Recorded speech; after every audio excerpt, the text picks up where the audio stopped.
Hello everyone, this is Imran. Welcome to the channel Usmani Classes. Vitamin की series में अगला part हम पढ़ रहे हैं विटामिन बी। विटामिन बी को विटामिन बी कॉम्प्लेक्स भी कहा जाता है। कॉम्प्लेक्स कहने का रीज़न ये होता है कि विटामिन बी कई पार्ट में बटा हुआ है। सबसे पहले इसके स्रोत देख लेते हैं, सोर्सेस। कौन कौन से सोर्सेस से हमें विटामिन बी मिल सकता है। उसके बाद हम प्रकार देखेंगे, काइंड्स। तो विटामिन बी के स्रोत हैं दूध, अनाज, फल, सब्जी, सूखे फल जिसमें हम काजू अगर देखें तो सबसे ज़्यादा मात्रा में, अंकुरित अनाज, स्प्राउट्स, मटन और चिकन। दूध में विटामिन सी को छोड़कर बाकी सारे विटामिन मिल जाते हैं। सबसे अधिक मात्रा में सूखे फलों, जो कि सूखे फलों में काजू, सूखे मेवे जिसको हम कह सकते हैं, काजू में सर्वाधिक मात्रा में पाया जाता है। अब इसके प्रकार देख लेते हैं, कितने प्रकार के। B1, B2, B3, B5, B4 नहीं है, B8 नहीं है, B5, B6, B7, B9 और फिर B12। 10 नहीं है, 11 नहीं है, ठीक है।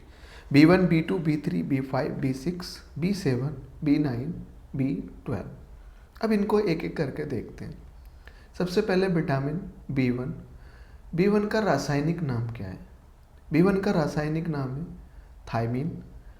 इसका फिर काम क्या है, कार्य क्या है, किस लिए इसका यूज़ किया जाता है? मांसपेशीय कार्य में मदद करता है, जितना भी शारीरिक वर्क होता है। मेटाबॉलिज्म के लिए आवश्यक है। मेटाबॉलिज्म क्या होता है? ह्यूमन बॉडी में होने वाली बायोकेमिकल रिएक्शंस, जैसे कि भोजन का पचना और भी बहुत सारी अभिक्रियाएं मेटाबॉलिज्म कहलाता है। रोग इसकी कमी से कौन सा होता है? तो इसकी कमी से बेरी रोग होता है। विटामिन बी, जिसका रासायनिक नाम थायमीन है, इसकी कमी से बेरी रोग होता है।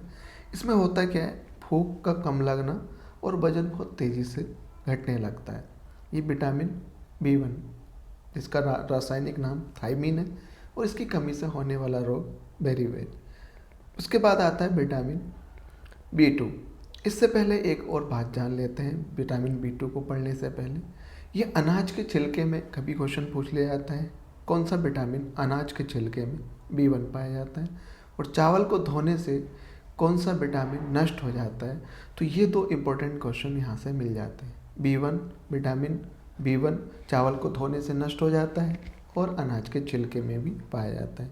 विटामिन B2 जिसको विटामिन जी भी बोलते हैं। तो विटामिन B2 और जी ये दोनों एक ही विटामिन है।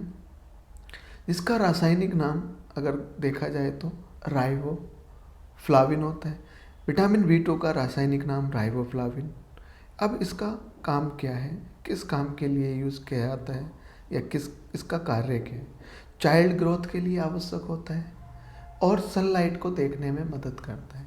बच्चे की ग्रोथ जो होती है उसमें आवश्यक होता है, सनलाइट में देखने में मदद करता है, यानी कि सूरज के प्रकाश में जो चकाचौंध से बचाता है। तो सनलाइट को देखने में मदद करता है और चाइल्ड ग्रोथ के लिए आवश्यक है। इसकी कमी से कौन सा रोग हो जाता है? तो क्लोसिस जो इसकी कमी से रोग होता है। क्लोसिस रोग है क्या, डिसीज़ है क्या क्लोसिस, इसके बारे में जान लेते हैं। स्किन पर रेसेस हो जाते हैं पिंपल्स टाइप के, उनको क्लोसिस बोला जाता है। तो इसकी कमी से क्लोसिस रोग हो जाता है। उसके बाद आता है विटामिन B3, जिसका रासायनिक नाम अगर देखा जाए तो नियासिन। रासायनिक नाम इसका नियासिन, या फिर इसको निकोटिनामाइड या फिर निकोटिनिक एसिड भी कहा जाता है। निकोटिनामाइड या फिर निकोटिनिक एसिड भी कहा जाता है। नियासिन इसका जनरली नाम लिया जाता है। इसका क्या कार्य है? फैट के संश्लेषण में हेल्प करता है।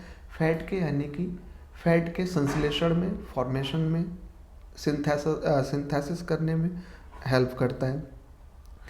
और इसकी कमी से कौन सा रोग होता है? तो पेलाग्रा, इसकी कमी से जो रोग होता है वो पेलाग्रा होता है। इसके बाद आता है विटामिन B5। विटामिन B4 नहीं, B5। इसका केमिकल नाम होगा पेंटाथेनिक एसिड। इसका नाम ऐसे याद रख सकते हैं, B5 का मतलब ही पेंटा होता है, तो पेंटोथेनिक एसिड। पेंटा मतलब 5 होता है, पेंटोथेनिक एसिड। इसका काम क्या होता है? यह ब्लड में कोलेस्ट्रॉल यानी कि रक्त वसा, कोलेस्ट्रॉल यानी कि रक्त वसा को रेगुलेट करता है। कोलेस्ट्रॉल जो कि रक्त वसा होती है उसको रेगुलेट करता है, जो कि हमारी वेंस यानी कि आर्टरीज या वेंस में अधिक मात्रा के हो जाने से उनको ब्लॉक कर देता है। ये कोलेस्ट्रॉल होता है। इसकी कमी से क्या रोग होता है? अगर विटामिन B5 नहीं होगा तो कोलेस्ट्रॉल की मात्रा बढ़ जाएगी। कोलेस्ट्रॉल की मात्रा बढ़ जाने से जो वेंस और आर्टरीज हैं वो बंद हो जाएंगी। फिर जिस बॉडी पार्ट में या जिस ऑर्गन में, बॉडी के जिस ऑर्गन तक उनको जाना था, ब्लड को जाना था, वहाँ तक ब्लड नहीं जा पाएगा, जिसकी वजह से पैरालिसिस हो सकता है। यानी कि लकवा उस स्थान को वो जगह कार्य करना बंद कर देगा, वो ऑर्गन कार्य करना बंद कर देता है। ये पैरालिसिस होता है, जिसको लकवा भी कहा जाता है। इसके बाद आता है विटामिन B6, जिसका रासायनिक नाम पायरोडॉक्सिन होता है। रासायनिक नाम B6 का अगर देखें तो पायरोडॉक्सिन होता है। इसका काम होता क्या है? RBC के फॉर्मेशन में यानी कि ब्लड निर्माण में इसका कार्य होता है। RBC रेड ब्लड सेल होती है। इसकी कमी से कौन सा रोग होता है? अगर B6 नहीं है तो फिर RBC का निर्माण नहीं होगा, RBC या फिर ब्लड का निर्माण नहीं होगा या बहुत कम होगा, जिसकी वजह से एनीमिया या अरक्तता डिसीज़ होती है। एनीमिया या अरक्तता जो डिसीज़ होती है, इसमें ब्लड क्लॉटिंग नहीं होती है। ब्लड क्लॉटिंग मतलब रक्त का थक्का जमना। इसके बाद आता है B7, विटामिन B7, जिसको विटामिन H के नाम से भी जाना जाता है। इसका रासायनिक नाम या केमिकल नेम अगर देखा जाए तो होता है बायोटिन। विटामिन B7 का रासायनिक नाम बायोटिन होता है। इसका काम क्या है? इसका कार्य क्या है?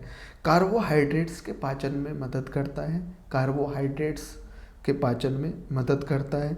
इसकी कमी से होने वाला रोग डर्मिश, जिसकी वजह से क्या होता है? बालों का टूटना शुरू हो जाता है। वाल्डनेस इसकी वजह से नहीं होता है, बालों का टूटना डर्मिश की वजह से होता है। इसके बाद हमारे पास अगला विटामिन है B9। Chemical name vitamin B9 का केमिकल नेम या रासायनिक नाम फॉलिक एसिड होता है। इसका भी काम ब्लड का निर्माण करना होता है। और अगर इसकी कमी से रोग देखा जाए तो एनीमिया, इसी की कमी से रोग एनीमिया भी होता है, अरक्तता। विटामिन B6, B9 इन दोनों की वजह से एनीमिया या अरक्तता रोग होता है, यानी कि ब्लड क्लॉटिंग नहीं होती, रक्त का थक्का नहीं जमता है। एनीमिया एक रॉयल डिसीज़ है और ये फीमेल कैरियर है इसका भी, और ये ज़्यादातर पुरुषों में होती है। तो ये दो डिसीज़ हमने पढ़ ली जो कि फीमेल कैरियर होती हैं और डिसीज़ होती मेल में है, एक एनीमिया और एक कलर ब्लाइंडनेस। इसके बाद आगे देखते हैं अगला साइनोकोबालामाइन। विटामिन B12 का नाम है साइनोकोबालामाइन। इसके नाम में ही पता लग रहा है कोबाल्ट इसमें ऑलरेडी होता है। कोबाल्ट कौन से विटामिन में कोबाल्ट होता है? तो ये क्वेश्चन पूछा जाता है। B12 साइनोकोबालामाइन। इसका भी निर्माण होता है RBC, इसका कार्य भी होता है RBC के फॉर्मेशन में यानी कि ब्लड के निर्माण में, और इसकी कमी से होने वाला रोग वो भी एनीमिया ही है। ठीक है, अरक्तता इसकी कमी से होता है। विटामिन B6, B9 और B12 इन तीनों की वजह से अरक्तता एनीमिया रोग होता है। तो ये हमारा आज का इतना ही इन्फॉर्मेशन है आज के लिए। Thanks for watching and keep learning.